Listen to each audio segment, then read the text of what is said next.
একটা দলের একটা সব থেকে বড় পরিচিত মুখ, যিনি টিভিতে কথা বলতেন আগুন ঝরিয়ে, যিনি বিএনপির হয়ে বিদেশে কথা বলেছেন, বিস্ফোরক মন্তব্য ছড়িয়েছেন, আর সেই রুমিন ফারহানা আজ বিএনপির বাইরে কেন? এটা নিয়ে আপনাদের মাঝে অনেক প্রশ্ন আছে। তার মধ্যে অন্যতম যে প্রশ্নগুলো আপনাদের মাঝে ঘুরপাক খাচ্ছে সেটা হইলো, আর সেই প্রশ্নটা হইলো, তাকে কি দল থেকে সরানো হয়েছে নাকি নিজে সরে গেছেন? আর এই সিদ্ধান্তের পেছনে কি সত্যি তারেক রহমান আছেন নাকি দলের হাত আছে? আজকের ভিডিওটা কোনো আবেগ দিয়ে না, শুধু রাজনীতির নোংরা কঠিন বাস্তব হিসাব। আর এটা দিয়ে আজকের ভিডিওটা সম্পূর্ণ খোলাসা করব। কি আছে এর ভেতরে, কেন রুমিন ফারহানা আজকে স্বতন্ত্র প্রার্থী হইলেন, কোন কারণে রুমিন ফারহানা সরে গেল। চলেন শুরু করি আজকের আলাপ। কোথায় দেখি আর মাঝে কি আছে। শুরুতেই একটু পরিচয় বলি যে কে এই রুমিন ফারহানা। আসলে রুমিন ফারহানা একটা ছোট্ট নাম, ক্ষুদ্র নাম, কিন্তু তিনি বিএনপির সেই মুখ যাকে মিডিয়া চিনে, যাকে সরকার ভয় পেত, যাকে সমর্থকরা সব থেকে বেশি বিশ্বাস করত। আর তিনি ছিলেন বিএনপির সাবেক সংসদ সদস্য, আন্তর্জাতিক অঙ্গনে বিএনপির প্রতিনিধি ছিলেন তিনি। আর দলের ভেতরে সব থেকে একটা গোছালো এডুকেটেড ভয়েস ছিল তার। এমন একজন মানুষ হঠাৎ বাদ কেন, আর কেনই বা দেওয়া হলো? আর এই জিনিসটা কি আসলে হালকা একটা সিদ্ধান্ত, নাকি দলের ভেতর বড় কোনো সিদ্ধান্ত হতে পারে? আসলে দেখেন, একটা জিনিস এখানে সব থেকে কমপ্লিকেট এবং বুঝার প্রয়োজন। সেটা কি জানেন? রাজনীতি কিছু হঠাৎ করেই হয় না। রাজনীতি হয় অনেক ভেবে চিন্তে, mind grading, mind set up থেকে, অনেকের সমালোচনা সাপেক্ষে যখন একটা জিনিসকে গোছালো ভাবে নিয়ে আসা হয়, এটা কিন্তু তখন রাজনীতিতে চেঞ্জ আসে। তাছাড়া কিন্তু রাজনীতি আলটিমেটলি চেঞ্জ হয় না। আর এই যে গোছালো ভাবে যে জিনিসটাকে নিয়ে আসছে তারা, এখান থেকেই সেই গল্পটা শুরু হয়।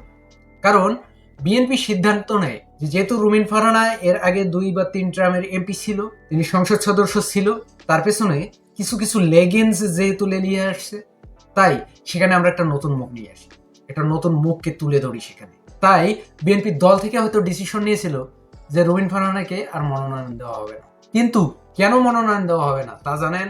আসেন এটা একটু বলি যে কেন তারে মনোনয়ন দিচ্ছে না।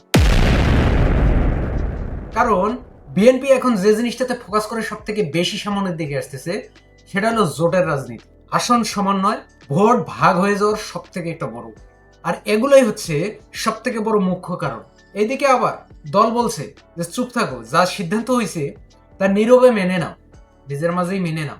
আর ঠিক যখন দল এই কথাটা রুমিনরে বলছে, এখানে এসে সমস্যাটা ঘটেছে। ওই যে কিছু লোক আছে না যে একটু গাত্তারা টাইপের থাকে, তো এরকম রুমিন ফারহানার মাঝে এরকম হয়তো কিছু লেগেন্স আছে। তো ঠিক সেই জিনিসটাই ঘটিছে। আর এজন্যই এই কথাটা শোনার পরে রুমিন এখানেই থামেনি। কেন থামেনি?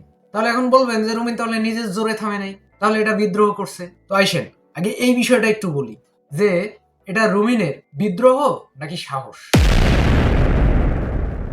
দেখেন, রুমিন ফারহানা ঘোষণা দেন আমি স্বতন্ত্র প্রার্থী হব, আর তারা বলে এই এক লাইন সিদ্ধান্ত পুরো বিএনপিকে কাঁপিয়ে দেয়। আর কাঁপিয়ে অলরেডি দিয়েছে। কারণ রাজনীতির মাঠে, রাজনীতির প্রেক্ষাপটে দুইটা জিনিস সব থেকে আগে। সে দুটো জিনিস কি?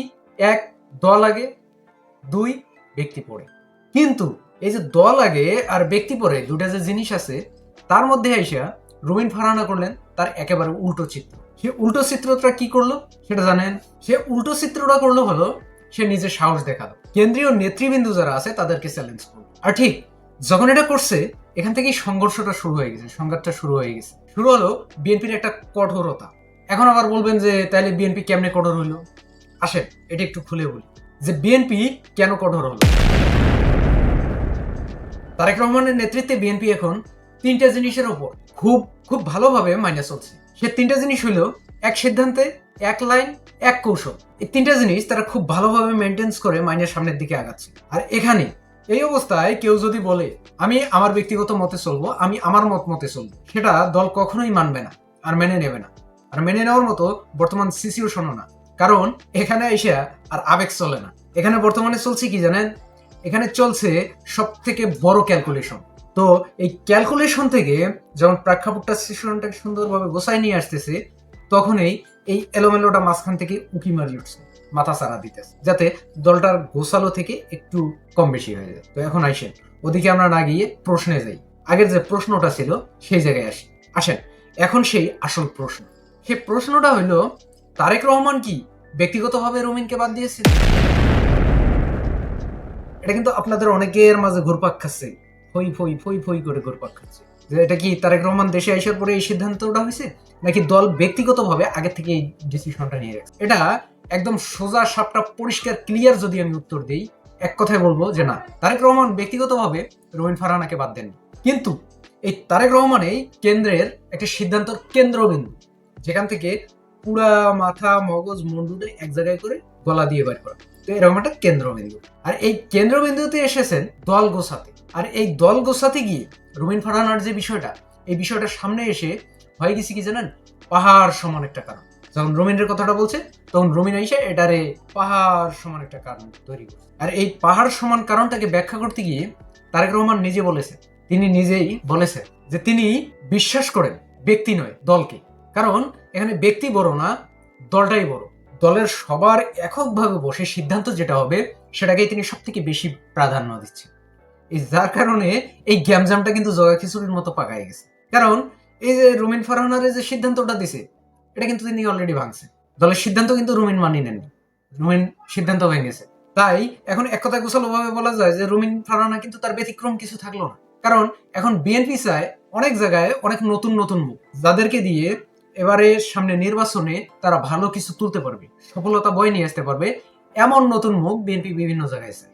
আর একটা জিনিস এটা বলতে গেলেই মনে রাখতে হবে বা মনে রাখবেন, রাজনীতি এমন একটা সেক্টর, এমন একটা মাঠ, এখানে যদি আপনি কিছু ব্যতিক্রম করতে যান তাহলে জানবেন যে এটাই সব থেকে বড় বিপদ। মানে রাজনীতিতে ব্যতিক্রম মানেই সব থেকে বড় বিপদ। তাহলে এখন বলবেন যে রুমিন যে তাহলে ব্যতিক্রম করে গেল, তাহলে রুমিন ফারহানার এখন অবস্থান কি? আইসেন তাহলে এখন এটা নিয়ে একটু বলি যে আসলে রুমিন ফারহানার অবস্থান ভিকটিম নাকি ভুল। এখন এই কথাটা যদি আমি বলতে যাই তাহলে অনেকে আইসে আমার জাপটায় ধরবেন, কমেন্টে অনেক কিছুই বলবেন যে আপনি যে বলেছেন এই কথাটা, তাহলে রুমিন ফারহানা কি আসলে বিশ্বাসঘাতক? আসেন এটা মেজরাল অফ বল ক্লিয়ার করি, তারপরে সামনে যাই। রুমিন ফারহানা আসলে বিশ্বাসঘাতক কিনা? আমি এক বাক্যে বলবো যে না, একদম না। কারণ তিনি রাজনীতিতে ভুল করেছে। হ্যাঁ ঠিক, তিনি তার রাজনৈতিক প্রেক্ষাপটটা যে সেটাতে তিনি ভুল করেছেন, বিশ্বাসঘাতকতা করেন। কারণ রুমিন ফারহানা জানতেন, তিনি জানতেন যে এর ফলাফলটা কি হবে, তারপরেও সে নিজের থেকে সিদ্ধান্তটা নিছে। আর এই সিদ্ধান্তটা নেওয়ার পেছনে আমি দুটা জিনিসকে দেখি। সে দুটো জিনিস হলো, একটা হলো সাহস হতে পারে তার নিজের ব্যক্তিগত, আর দ্বিতীয়টা হচ্ছে তার নিজের একান্ত জেদ হতে পারে। এই দুটো কারণে সে এই সিদ্ধান্তটা নিতে পারে এবং বিএনপির বিরুদ্ধে যেতে পারে। কিন্তু রাজনীতি কখনো একক জেদ মানে না, বা এটা মেনেও নেয় না। আর এটা রাজনীতি কখনো সাপোর্টও করে না। আর এই যে একটা গ্যারাকল, এই গ্যারাকল থেকে যখন রুমিন মানে নিজেকে বড় মনে করতেছে, তো এই ঘটনার পরিপ্রেক্ষিতে একটা জিনিস ভালো করে মনে হয় কি জানেন, এই ঘটনা রুমিনের একার না, এই ঘটনা বিএনপির একটা ভবিষ্যৎ। আর এই ভবিষ্যৎ নতুন করে একটা বার্তা দিয়ে যায়। কি বার্তা দিয়ে যায় জানেন? সেই বার্তাটা পরিষ্কার, কেউ দলের ওপরে না, কেউ বড় মুখ হইলে যেখান থেকে ছাড় পায় তা না। আরেকটা জিনিস শিখায়, সেটা হচ্ছে যে নেতৃত্ব এখন আর আগের মতো নর্মাল না। এই তিনটা জিনিস এই রুমিনের আলোচ্য ঘটনা থেকে আমাদেরকে খুব ভালোভাবে শিখে। কারণ এটা নতুন বিএনপি, রুমিন ফারহানার হলো না, তাই বলে যে বিএনপির জিতে হলো না তা কিন্তু না। আসলে এই যে জিনিসটা অ্যানালাইসিস করার পর রাজনীতি আরেকবার দেখিয়ে দিল এখানে অনুভূতির দাম কম, হিসাবের ক্যালকুলেশনের এই জিনিসটার দাম সব থেকে বেশি। আর এই জিনিসটাকে বর্তমান রাজনীতিতে সব থেকে বেশি প্রাধান্য দেওয়া হয়। আপনি কি মনে করেন, রুমিন কি এই বিষয়টাতে ঠিক করেছে নাকি তারেক রহমান ঠিক করেছে? আপনার মতামত কমেন্টে লেখেন। আমরা দেখতে চাই যে আসলে রুমিনের ডিসিশনটা সঠিক নাকি তারেক রহমান যে সিদ্ধান্তে উপনীত হয়েছে বা দল যে সিদ্ধান্ত নিয়েছে, বিএনপি যে সিদ্ধান্ত নিয়েছে সেটা সঠিক। অবশ্যই আপনার মতামত কমেন্টে জানান। ভিডিওটাকে শেয়ার করেন, সবাইকে দেখার মতো সুযোগ করে দেন, একটা লাইক করে চ্যানেলটিকে সাবস্ক্রাইব করুন। Thanks for all, save this time.